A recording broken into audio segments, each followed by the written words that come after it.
할렐루야. 반갑습니다. 김종원 목사입니다. 벌써 몇 번째 와서 제가 말씀을 전하는 기회를 갖게 됩니다.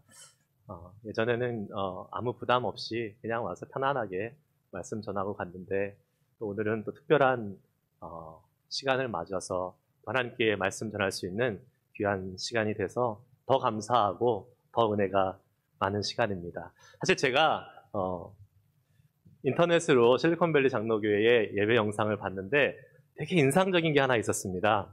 뭐였냐면 우리 성가대가 찬양을 하는데 저는 이 교회는 좀 이상하다. 성가대를 찬양하는데 왜 CD를 틀어놓고 이 립싱크를 하는 찬양을 할까라는 생각을 했습니다. 무슨 말인지 잘 모르시겠죠?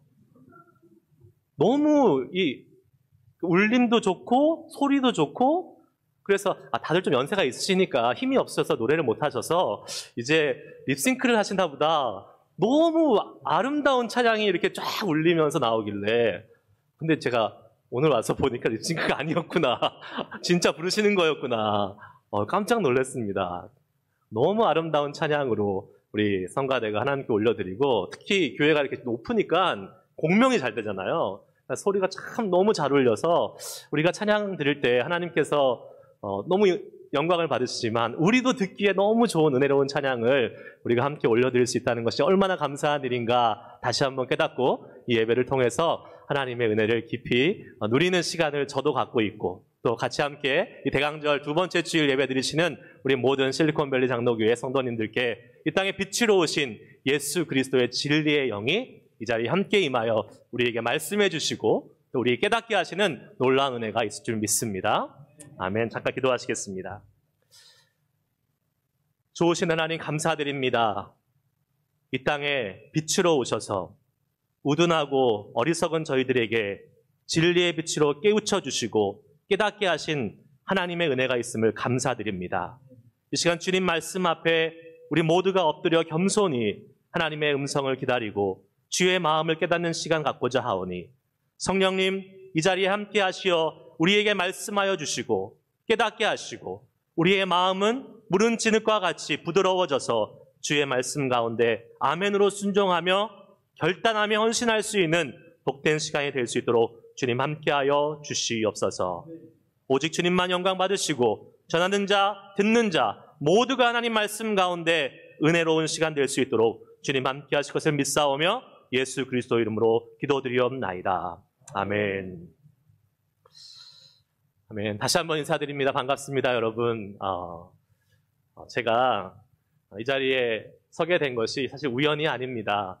1997년도에 제가 이 교회에 미국에 처음 생활을 하면서 6개월 동안 다니면서 저의 첫 미국의 어떻게 보면 모교회 같은 교회에 지금 24년, 5년이 지난 이 시점에서 다시 이 자리에 와서 말씀을 전하고 있다는 게 좀 신기하기도 하고, 때로는 좀 소름도 끼치고, 또 하나님께서 정말 우리의 삶 가운데 역사하고 계시는 그러한 것을 느끼면서 감사함으로 제가 오늘 말씀을 전할 수 있어서 얼마나 좋은지 모르겠습니다. 저는 그때 청년으로 왔습니다. 그래서 대학교 3학년 때였나요? 산호세 스테이트 유니버시티에 교환학생으로 와가지고 제가 한 학기 공부하고 한국으로 돌아갔습니다. 곧바로. 제가 6개월 있었으니까 아마 저를 잘 기억 못 하실 거예요. 제가 가까이 성가대하고 주일학교 교사할 때 가까이 지냈던 몇 분 빼고는 아마 기억을 잘 못 하시리라고 생각이 됩니다. 돌아가서 한국에서 하나님의 부르심을 받아서 제가 신학교에 가게 되었고, 신학대학원을 마치고 2002년도에 아틀란타, 조지아에 있는 아틀란타의 에모리 대학에 신학대학원 석사과정에 들어와서 공부를 하고, 거기서 2년 동안 공부를 마치고 이제 버클리에 있는 연합신학대학원에 박사과정에 들어와서 공부를 하게 되면서 다시 베이 지역과 인연을 맺게 되었습니다. 돌이켜 생각해 보니까 제가 사실 유학을 오면서 저희 부모님께 했던 말이 있어요. 저는 한국에 안 돌아갑니다. 제가 폭탄 선언을 공항에서 한 거예요. 그랬더니 저희 부모님이 깜짝 놀라십니다. 저는 이민교회를 섬길 겁니다. 그런데 그 마음이 어디서 왔냐 생각해 보니까, 곰곰이 생각해 보니까 제가 이민교회를 경험해 봤어야죠. 경험한 데가 한 군데도 없는데. 97년도에 실리콘밸리 장로교회, 그때 산호세 남부 장로교회 시절에 하나님이 그 마음을 주셨더라고요. 제가 지금 이민교회를 20년 가까이 섬기고 있는데 그 시작점이 바로 실리콘밸리 장로교회가 있었다는 것이 너무나 감사하고, 또 제가 마음에 빚진 그러한 빚진 자의 심정이 항상 우리 교회, 이 교회에 있는 것 같습니다. 하나님께서 25년 전에 저를 이곳에 보내셔서 섬기게 했던 것이 우연이 아니라 하나님의 놀라운 섭리와 계획 가운데 이루어졌음을 저는 깨닫게 됩니다. 하나님께는 우연이 없습니다. 모두가 필연입니다. 아멘입니까? 그런 의미에서 옆에 앉아 계신 분들께 이렇게 한번 고백해 주시기 바랍니다. 우리의 만남은 우연이 아니야. 어디서 많이 듣던 내용이죠?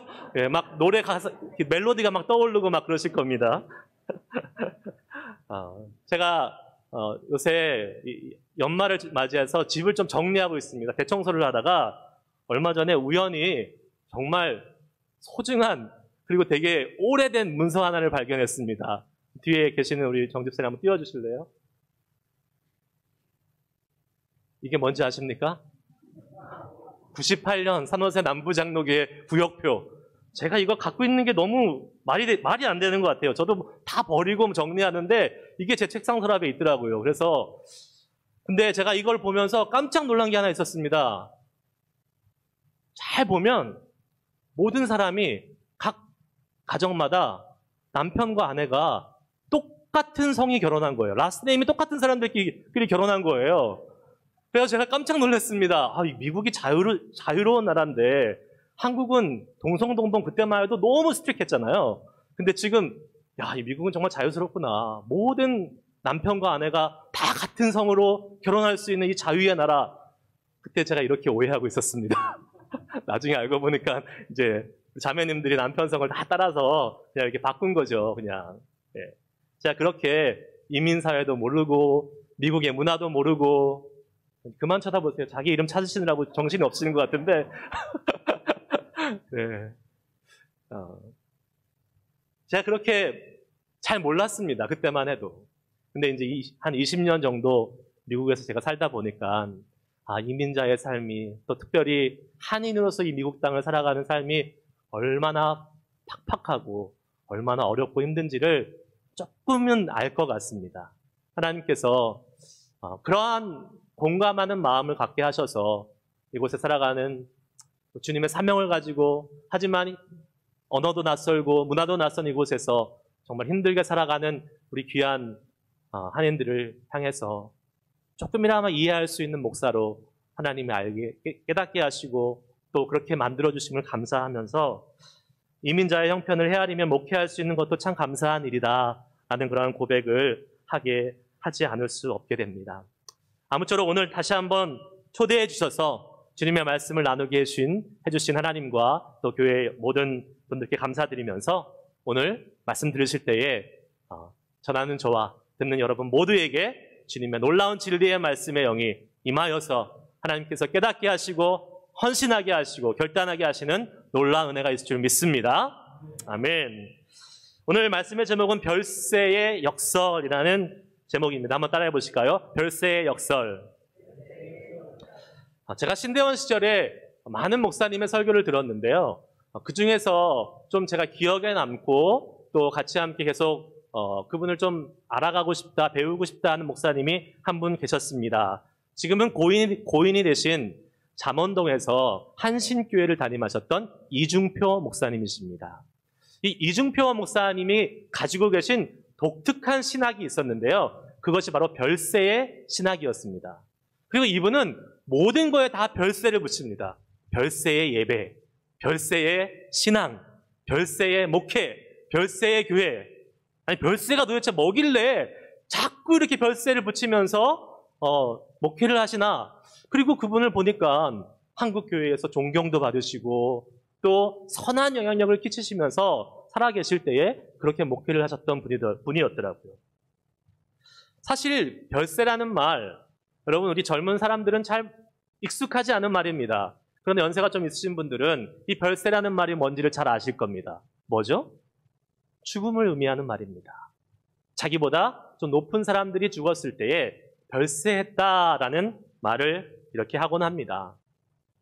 세상과 이별했다, 죽음을 의미하는 것이지요. 그러므로 별세의 신학이라는 것은 죽음의 신학을 의미합니다. 여러분, 죽음을 달갑게 여길 사람은 아무도 없습니다. 죽음을 유쾌하게 받아들이고 이 별세라는 말을 유쾌하게 받아들일 수 있는 사람은 아마 없을 것입니다.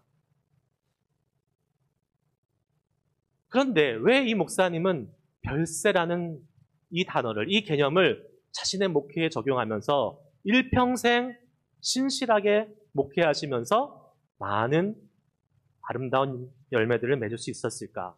그게 제가 궁금했었습니다. 우리가 예수를 처음 믿기 시작할 때에 이 별세, 죽음이라는 것에 대해서는 사실 그렇게 진지하게 생각하는 사람들은 많지 않는 것 같습니다. 왜요? 우리가 예수 처음 믿을 때에 어떻게 예수 믿습니까? 복 받으려고 예수 믿습니다. 잘 되기 위해서 예수 믿습니다. 그런데 복 받고 잘 되는데 죽어야 된다는 건 말이 되지 않지 않습니까? 그래서 우리가 추구하는 복은 대부분 이런 복입니다. 돈 많이 벌어서 물질의 복 받고 그 물질로 하나님 섬기겠다. 건강해서 아프지 않고 열심히 하나님 섬기겠다.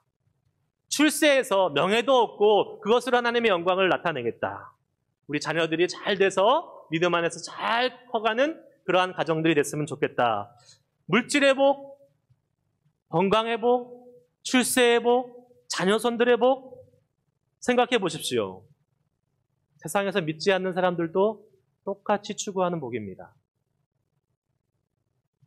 예수 없어도 얼마든지 추구하고 얼마든지 소망할 수 있는 복이 아닐 수 없습니다. 만일 우리 크리스찬들의 복이, 우리 크리스찬들이 누려야 될 복과 우리가 추구해야 될 복이 이 수준에 머물러 있다면 세상에서 믿지 않는 사람들이 살아가는 삶의 목적과 똑같다고 볼 수 있는 것이지요. 전혀 다를 바가 없습니다. 어쩌면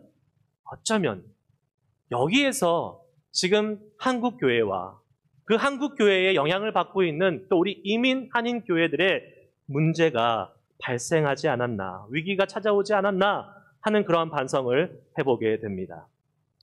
세상 사람들은 자신들과 별 차이 없는 목적을 향해서 가고 있는 그리스도인들, 교회, 예수 믿는 사람들 별로 매력을 느끼지 못합니다. 오히려 낮잡아 봅니다. 뭐 우리랑 별 다를 게 없네. 우리가 더 나은 것 같은데 이러한 생각을 하고 전혀 교회에 대해서 매력을 느끼지 못하게 됩니다. 우리 교회와 믿음의 사람들은 이러한 수준의 복, 이러한 수준의 소망에서 멈춰서는 안 될 것입니다. 우리에게는 세상이 이해할 수 없는 놀랍고도 비밀스러운 복이, 영적인 복의 원리가 있는데 그것이 바로 별세의 복, 죽음의 복인 줄 믿으시기를 바랍니다. 우리에게는 절대 이해할 수 없는, 세상 사람들은 절대 이해할 수 없는 복입니다. 왜요? 그 사람들의 눈에는 죽음은 부정적인 것, 죽음은 아픈 것, 죽음은 슬픈 것, 죽음은 끝! 이렇게 생각하기 때문에 절대 그것이 복이 될 수 없습니다. 하지만 예수 믿는 우리들에게는 왜 이 별세, 죽음이 복이 될 수 있을까요? 그리고 성경은 너무나도 분명하게 우리에게 말씀하시는데 일관적으로 말씀합니다. 죽는 것이 오히려 사는 것이다. 죽어야 살 수 있다. 죽는 것이 복이다. 오늘 본문 말씀에도 말씀하고 있습니다. 25절 말씀 한번 같이 읽어볼까요? 25절 말씀 같이 합독하겠습니다. 시작. 자기의 생명을 사랑하는 자는 잃어버릴 것이요, 이 세상에서 자기의 생명을 미워하는 자는 영생하도록 보전하리라. 아멘. 심지어 예수님께서는 자신이 이 땅에 오신 목적과 이유가 뭐라고 하셨습니까? 죽기 위해서 오셨다라고 말씀하셨어요. 마태복음 20장 28절 말씀도 한번 같이 읽어보겠습니다. 마태복음 20장 28절 말씀 시작. 인자가 온 것은 섬김을 받으려 함이 아니라 도리어 섬기려 하고 자기 목숨을 많은 사람의 대속물로 주려 함이니라. 아멘. 예수님이 이 땅에 오신 이유가 살려고 오신 것이 아니라, 섬김을 받으려고 부귀영화를 누리려 오신 것이 아니라 도리어 섬기려 하고 도리어 많은 사람들의 대속 제물로 자신을 주려 한다, 죽으려 왔다라고 말씀하고 있는 것입니다. 예수님께서 그러면서 제자들에게 말씀하십니다. 오늘 본문에서 너희들도 죽어야 된다. 생명을 지키려 하지 말고 그 생명을 미워해라. 그러면 영원한 생명을 얻게 된다라고 말씀하고 계십니다. 왜 우리는 죽어야 할까요? 이 죽음이 주는 유익과 복이 뭐길래 왜 우리는 죽어야 한다고 주님은 그렇게 말씀하고 계시는 것일까요? 오늘 본문 말씀을 보면 제일 먼저 등장하는 인물이 있습니다. 누굽니까? 헬라인들입니다. 헬라인들. 몇몇 헬라인들이 지금 명절을 맞아서 예루살렘에 올라왔습니다. 이방인들도 절기를 찾아서 성전에 올라왔던 것을 보게 됩니다. 이방인인데, 헬라인인데 유월절을 맞아서 성전을 사모하면서 올라온 걸 보면 이들은 분명히 하나님을 경외하는 경건한 자들이었음에 분명하다고 우리는 추측할 수 있겠지요. 하지만 제약이 있었습니다. 그들은 성전 안에 들어가지 못했습니다. 이방인의 뜰이라고 성전 바깥 뜰에만 머물다가 그냥 돌아갈 수밖에 없었던 사람들이었습니다. 유월절 제사는 꿈도 못 꿉니다. 참여도 못하고 유월절 음식을 나누지도 못합니다. 그냥 멀리서 제사만 지켜보다가 그냥 하나님의 그 성전 뜰에 있다가 가는 것으로 만족해야 됐던 불완전한 사람들, 이 사람들이 바로 헬라인이었습니다. 그런데 이 사람들이 지금 예수를 만나고자 합니다. 그래서 그 예수님의 주변에 있던 제자들 중에서 빌립에게 찾아갑니다. 찾아가서 여보시오, 내가 예수를 좀 만나고 싶은데, 예수님 좀 만나고 싶은데 예수님 좀 연결 좀 해주시오, 이렇게 얘기를 합니다. 왜 빌립을 찾아갔습니까? 빌립이 이름이 헬라식 이름이었기 때문에 그랬어요. 우리 사람들도 이렇게 좀 연줄이 있어야 뭔가 이렇게 누구 만날 수 있잖아요. 예수님 만나고 싶은데 아무 연줄이 없으니까 이름이라도 헬라식으로 된 그런 빌립을 찾아가서 이야기를 했던 거예요. 그래서 빌립이 안드레아와 함께 이야기를 하고 예수님께 이야기합니다. 예수님, 지금 헬라 사람 몇 명이 와서 예수님을 만나고 싶습니다. 이렇게 묻고 있습니다. 그런데 예수님의 대답이 어떻습니까? 23절 말씀에 보니까 예수님께서 이렇게 대답하십니다. 예수께서 대답하여 이르시되 인자가 영광을 얻을 때가 왔노라. 여러분 좀 이상하지 않습니까? 이게 문맥상으로 맞는 대답입니까? 예수님, 지금 헬라 사람들이 와서 예수님 만나고 싶어 해요. 그럼 예수님이 뭐라고 대답해야 됩니까? 그래, 왜 왔는지 한번 와서 물어봐라. 한번 만나보자. 나 지금 바쁘니까 조금 이따 오라고 해라. 이렇게 대답해야 되는 게 맞는 거 아니에요? 지금 대답은 완전히 엉뚱한 대답을 지금 하고 계십니다. 젊은 사람들 사이에서 하는 말이 말귀를 잘 못 알아듣는 사람, 듣는 사람은 사오정이라고 그러잖아요. 예수님 사오정도 아니신데 왜 엉뚱한 대답을 하고 계시는 것일까요? 여러분, 우리가 주님께 무엇을 기대하고 무엇을 구할 때 때로는 우리의 생각과 우리가 기대했던 것과 완전히 다른 이해할 수 없는 엉뚱한 대답을 주님이 하실 때가 종종 있습니다. 예를 들면 이런 거죠. 내가 너무 아파가지고 하나님한테 주님, 제가 조금 너무 아프니까 좀 빨리 낫게 해주세요. 그러면 주님이 뭐라고 대답하셔야 돼요? 우리의 생각으로는 뭐라고 대답하셔야 됩니까? 그래, 조금만 참아라. 내가 낫게 해주마. 이렇게 대답하신 게 맞는 거예요. 그런데 나는 분명히 낫고자 기도하는데 하나님은 나에게 내가 생각하기에는 엉뚱한 대답을 하는 것처럼 들을 때가 있어요. 그거랑 전혀 상관없이 너 더 사랑해라. 너 더 예배해라. 너 더 나를 섬겨라. 나는 병 낫기를 기도하는데 하나님은 전혀 그거랑 핀트가 맞지 않는 엉뚱한 말씀을 하시는 것처럼 들릴 때가 있다라는 것입니다.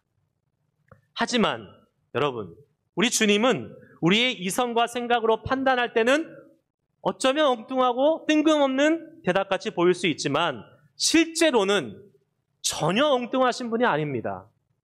왜 그런지 제가 설명을 해드릴게요.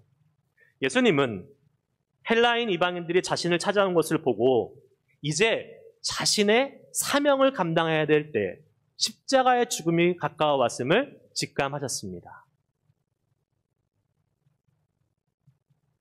유대인뿐만 아니라 온 인류를 구원하시기 위해서 십자가에서 죽어야 될 예수님의 가장 최고의 사명, 이 땅에 오신 근본적인 이유가 이제 펼쳐질 것이라는 확신을 갖게 되신 것입니다. 그런데 이상한 것은 예수님이 그 십자가의 죽음을 영광의 때라고 말씀하고 있다는 사실이에요. 십자가의 죽음이 영광의 때라고 말씀하고 있다는 것입니다. 제가 말씀드린 것처럼 죽음은 슬픔이고 고통이고 아픔입니다. 게다가 십자가의 죽음은 어떻습니까? 십자가의 죽음은 가장 흉악한 범죄자들이 마지막으로 달려서 죽는 최고의 형벌, 너무나도 수치스럽고 너무나도 끔찍한 것이 십자가의 죽음인 것입니다. 그런데 예수님은 영광의 때가 왔다라고 말씀하고 있어요. 어떻게 죽음이 영광의 때가 될 수 있습니까? 죽음은 그 자체로는 절대로 영광이 될 수 없는 것입니다. 죽음이 죽음으로 머물러 있으면, 죽음이 죽음 그 자체로 머물러 있으면 그것은 영광이 될 수 없는 것이지요. 하지만 우리 예수님의 죽음은 그런 죽음이 아니었습니다. 예수님의 죽음은 온 인류를 구원하시기 위해서 모든 인간의 죗값을 담당하신 어린 양 희생 제물로서의 죽음이었음을 믿으시기를 축복합니다. 저와 여러분도 포함됩니다. 온 인류라고 하니까 너무 객관적으로 들리잖아요. 저와 여러분을 위해서 희생 제물로 돌아가신 십자가에서 죽음이었다는 사실입니다. 그분의 죽음은 온 인류를 구원의 길로 열어주시기 위한 죽음이었습니다. 저와 여러분을 구원의 길로 열어주시기 위한 죽음이셨던 것입니다. 예수님이 죽음이 있었기에 우리는 죄로부터 자유함을 얻을 수 있게 되었고 하나님의 자녀가 되는 놀라운 은혜를 누릴 수 있게 되었다는 사실입니다. 할렐루야. 아멘. 아멘. 뿐만 아니라 예수님의 죽음이 그 죽음으로 끝난 것이 아니라 3일 뒤에 다시 살아나셔서 부활의 첫 열매가 되셔서 우리에게 그 부활의 증거를 믿을 수 있는 그러한 본보기, 그러한 증거를 보여주신 그 죽음이 끝이 아니라 새로운 시작을 위한, 더 큰 영광을 위한, 더 큰 열매를 위한 새로운 시작인 것을 예수님은 우리에게 몸소 보여주셨던 것입니다. 예수님은 이렇게 말씀하십니다. 오늘 본문 24절에서 이렇게 말씀하시죠. 내가 진실로 진실로 너희에게 이르노니 한 알의 밀이 땅에 떨어져 죽지 아니하면 한 알 그대로 있고 죽으면 많은 열매를 맺느니라. 아멘. 한 연구에 의하면 이 위태라는 밀이 땅에 떨어져서 이제 싹이 나서 자라나서 그 하나의 밀이 자라나서 맺을 수 있는 열매라고 하죠. 하긴 뭐하죠? 다른 밀이 또 열리겠죠. 최대 한 200개까지 열린다고 합니다. 200개. 한 알의 밀이 땅에 떨어져서 그대로 있으면 한 알 그대로 있지만 그것이 땅 속에 들어가서 죽고 거기서 자기 자신을 깨고 자기 껍질을 깨고 나와서 자라기 시작하면 이 밀은 새로운 생명으로 다시 태어나서 성경에서 말한 것처럼 30배, 60배, 100배의 결실을 맺게 되는 것입니다. 저는 우리 모두가 한 알의 밀알과 같은 존재라고 생각을 합니다. 거부할 수 없는 중력에 의해서, 중력의 법칙에 의해서 밀은 땅으로 떨어집니다. 우리는 창세전부터 예정하신 하나님의 그 놀라운 섭리와 계획에 의해서 거부할 수 없는 그 구원의 계획 속에서 한 알의 밀이 중력으로 땅에 떨어진 것처럼 우리는 하나님의 구원을 받은 자녀가 되었습니다. 문제는 그 다음부터입니다. 구원받은 사람이라고 해서 모두가 다 하나님께 쓰임을 받고 모두가 다 하나님의 열매를 맺는 그러한 삶을 사는 것은 아닌 것 같습니다. 하나님의 영광을 가리는 사람도 있고요. 교회에 분란을 일으킨 사람도 있고요. 그냥 자기 혼자 구원받고 간신히 근근히 그것에 만족해서 이 땅을 마감하는 사람도 있습니다. 반면에 구원받은 은혜에 감사해서 하나님께 그 하나님이 주신 은혜에 너무 감사해서 늘 감사와 찬양과 기쁨이 넘치면서 주를 위해 봉사하고 헌신하며 그 삶이 얼마나 풍성한지, 그 삶이 얼마나 기쁜지 그 하나님이 주시는 풍성한 기쁨들을 누리고 사는 사람들도 있습니다. 무엇이 그 차이를 만들어낼까요? 하늘의 밀이 땅에 떨어지는 건 똑같습니다.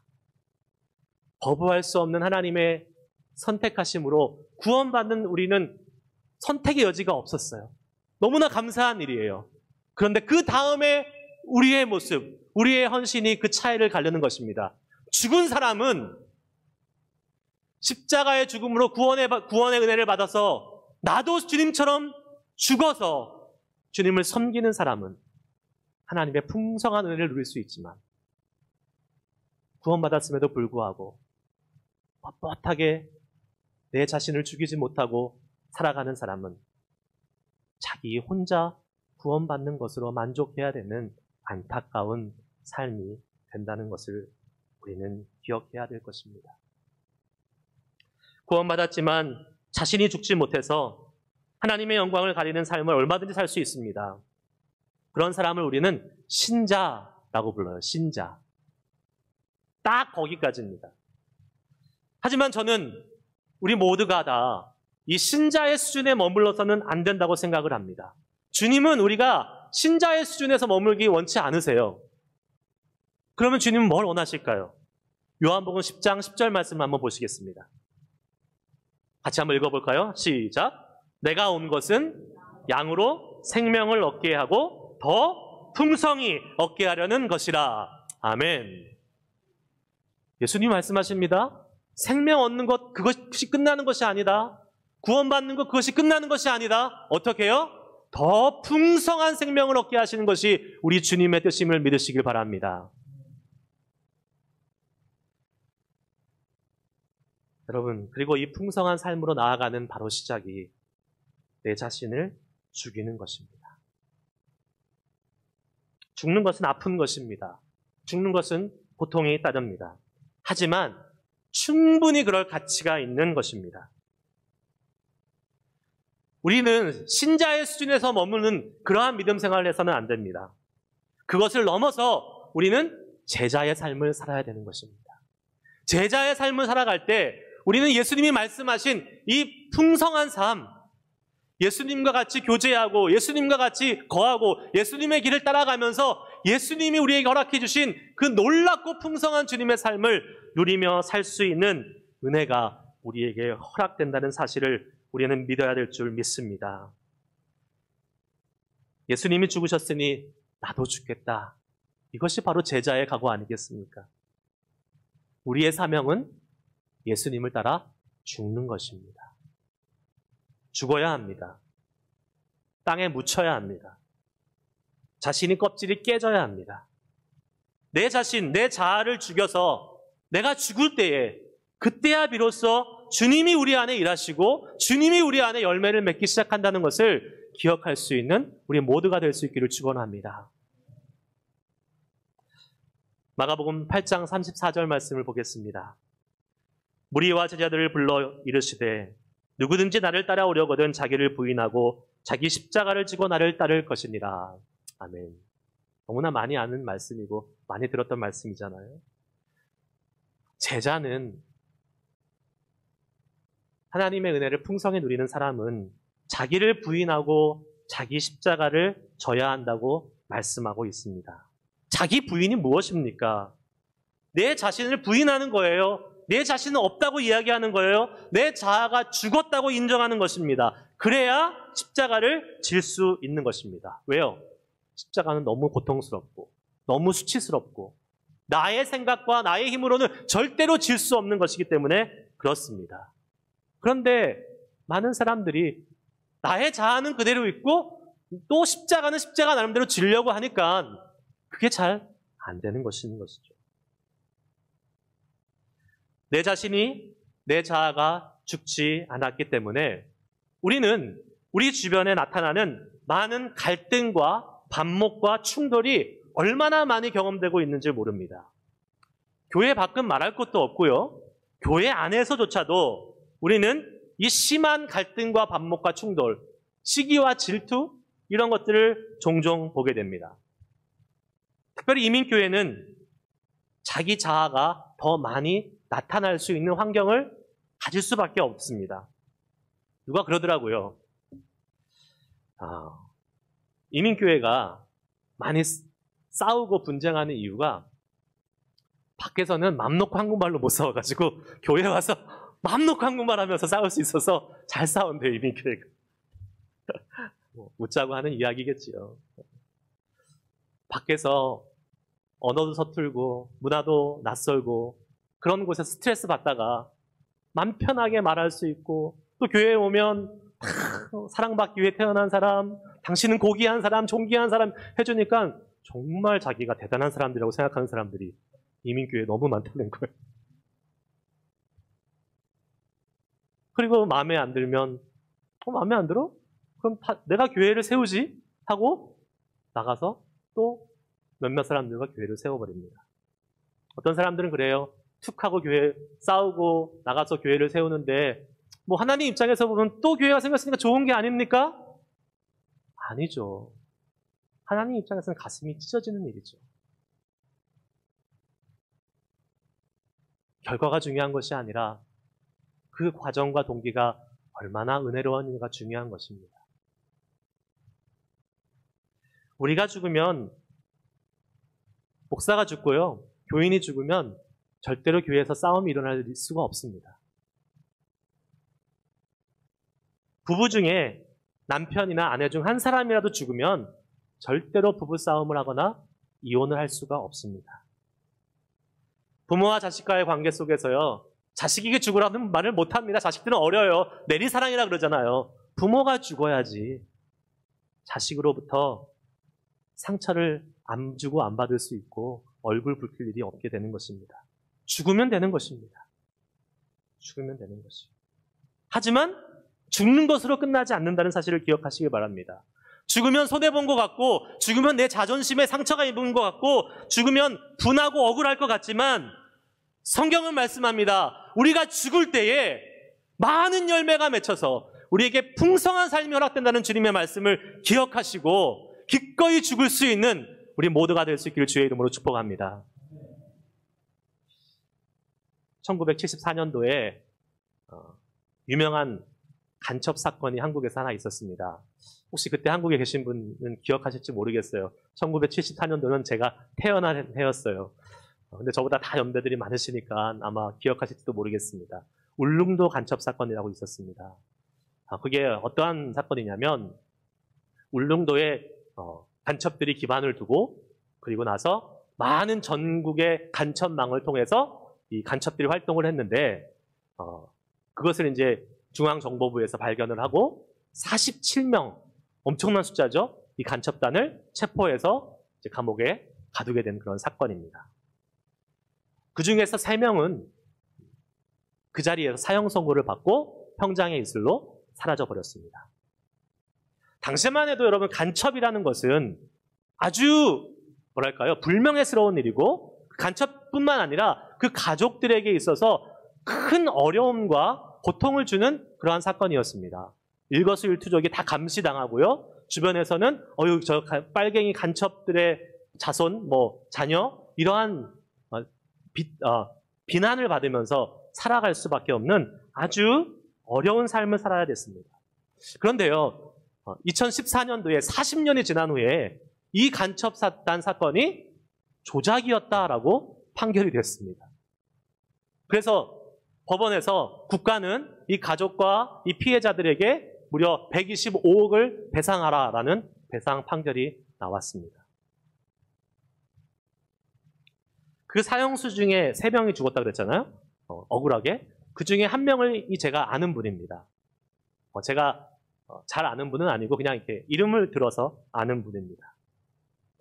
그분이 얼마나 억울하겠어요. 갑자기 평상시처럼 일상적인 생활하고 있는데 나라에서 잡아와가지고 간첩이라고 하고 사형 선고를 하고 죽음을 앞둔 상황. 얼마나 황당하고 얼마나 억울하고 얼마나 답답하겠어요. 여러분, 저 같으면 화병 나서 사형으로 죽은 게 아니라 화병으로 죽을 것 같아요. 그런데 죽음을 얼마 남겨두지 않고 이 사형수에게 교도소 선교를 하시는 한 분이 오셔서 복음을 전합니다. 예수 믿으세요. 예수님 믿으면 구원받습니다. 그리고 얼마나 마음이 가난했겠어요. 그래서 예수님의 복음을 받아들였습니다. 예수님의 복음을 받아들였으니까 사형이 취소되고 풀려나고 잘 살아야 될 것 같지만 야속하게도 그분은 형장의 이슬로 사라졌습니다. 그런데 그분이 사형을 집행하기 전에 가족을 부릅니다. 그리고 유언을 합니다. 이제 내가 조금 있으면 죽을 건데 마지막 유언을 하겠다. 오늘 이 시간부터 우리 집은 예수 믿는 집이 돼야 된다. 그 집은 예수를 안 믿는 집안이었어요. 자녀들이 7명이 있었고 미망이 되신 아내 그리고 자녀 7분이 있었는데 예수의 예자도 모르는 집이었습니다. 근데 갑자기 이 분이 죽음을 앞두고 유언을 하신 거예요. 오늘부터 우리 집은 예수 믿는 집이 돼야 된다. 그러니까 어떻겠어요? 남편을 잃어버리고 아버지를 잃어버리는 집이 너무나도 충격이고 너무나도 어려운데 이렇게 갑자기 돌아가신 아버지가 하시는 유언이니까 안 들을 수가 없잖아요. 집안의 우상들, 집안의 부적들 그날로 다 갖다 버리고 온 가족이 교회를 가기 시작합니다. 그리고 믿음의 가족이 됐어요. 거기서 끝난 것이 아닙니다. 그 자녀들 중에 아들 2명이 중국 선교사로 헌신해서 나갑니다. 그 중국 선교사 중에 한 분은 목사 안수를 받으시고 중국에서 한인교회를 개척하셔가지고 그 목회하려고 개척하신 게 아니에요. 중국을 선교를 해야 됐는데 베이스 캠프가 있어야 되니까 이 교회가 이 중국 선교의 베이스 캠프가 되자 해서 한 1, 2년 만에 교회가 엄청 부흥했어요. 한 200명 정도 모이는 교회가 됐는데 교인들이 죽어났어요. 왜? 우리는 우리가 만족하는 교회가 아니라 선교해야 되는 교회니까 베이스 캠프니까 계속 선교하고 계속 복음을 전하는 일을 하느라고 그냥 열심히 사역했던 교회였습니다. 그 중국 선교사님이자 목사님인 그분의 자녀가 3명 있었습니다. 첫째 딸은 지금 미국에 와서 사모로 목회하고 있습니다. 둘째 딸은요, 말레이시아 선교사 또 목사였던 말레이시아 선교사의 사모로 젊었을 때의 장기 10년 넘게 말레이시아 선교사로 헌신했습니다. 막내 아들은요, 총신대를 졸업하고 지금 교회를 개척해서 목사로 섬기고 있습니다. 아버지도 목사, 아들도 목사, 딸 둘은 사모. 그 첫째 딸이 제 아내입니다. 제 아내.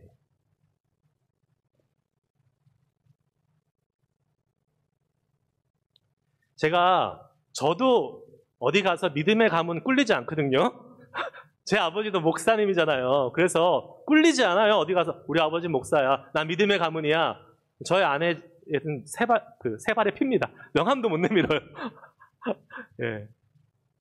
다 목사예요. 모이면 다 목사 사모니까 얼마나 좋은지 몰라요. 과부 사정은 과부가 한다고 목사 사정은 목사하고 사모가 알아요.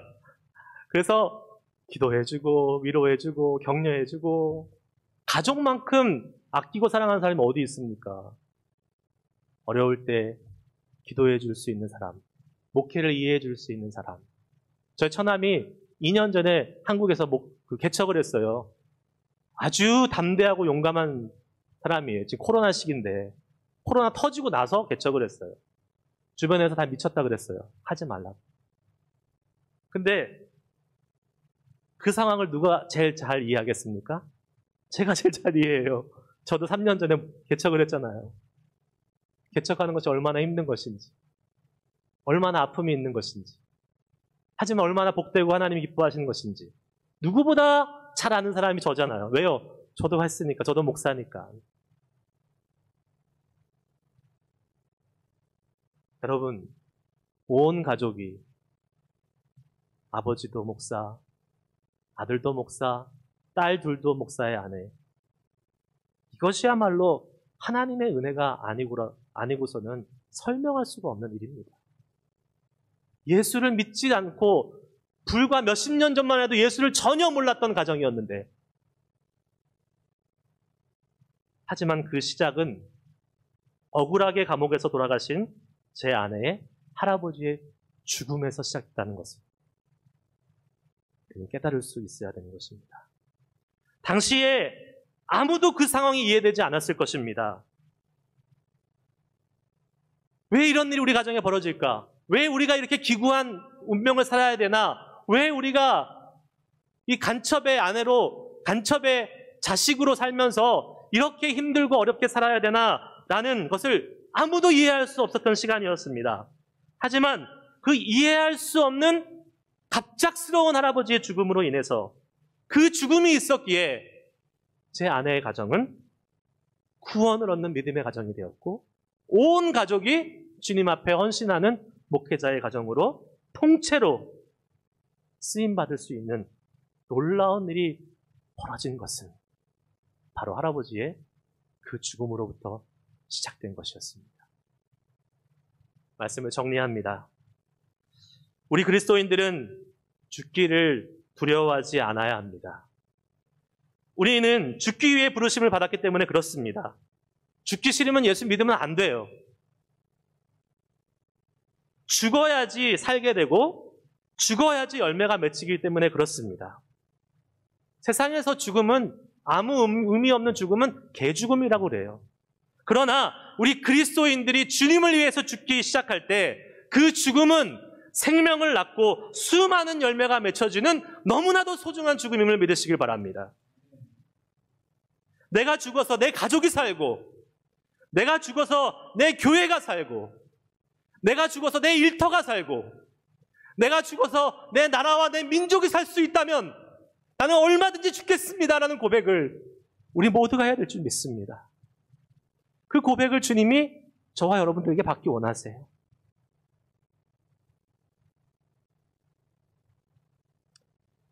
여러분, 우리는 날마다 죽고 또 죽어야 합니다. 내가 죽으면 그때 주님이 일하시기 때문에 그렇습니다. 주님이 싹을 틔우고 주님이 자라게 하십니다. 그 주님의 위대한 역사를 보고 싶지 않으십니까? 내가 나서고 내가 살아있어 설쳐봤자 주님이 하는 거에 발끝도 못 따라갑니다. 주님의 그 위대한 역사를 보고 싶지 않으십니까? 그러면 우리는 죽어야 합니다. 그동안 충분히 죽었는데요, 저는 열매를 맺지 못했어요. 그동안 충분히 죽었는데요, 제 삶은 변화가 없어요. 아니, 아직 안 죽었습니다. 죽은 척한 겁니다. 진짜 죽어보십시오. 진짜 내 자존심과 진짜 내 자아를 십자가에 못 박고 죽어보십시오. 그러면 주님의 약속, 풍성한 것을 누리게 하시겠다는 하나님의 약속이 우리 가운데 분명히 펼쳐질 것입니다. 고린도전서 15장 31절 말씀, 형제들아, 내가 그리스도 예수 우리 주 안에서 가진 바 너희에게 대한 나의 자랑을 두고 단언하노니 나는 날마다 죽노라. 이 고백이 저와 여러분의 고백이 되어서 이 땅에 다 자기가 잘나서 살려고 하는 사람들 투성입니다. 그러나 우리가 죽어서 주님의 영광이 드러나고 다른 사람의 생명을 살리고 하나님이 허락하신 그 풍성한 축복을 한 분도 빠짐없이 누릴 수 있는 우리 모두가 될 수 있기를 주의 이름으로 축복합니다. 기도하시겠습니다.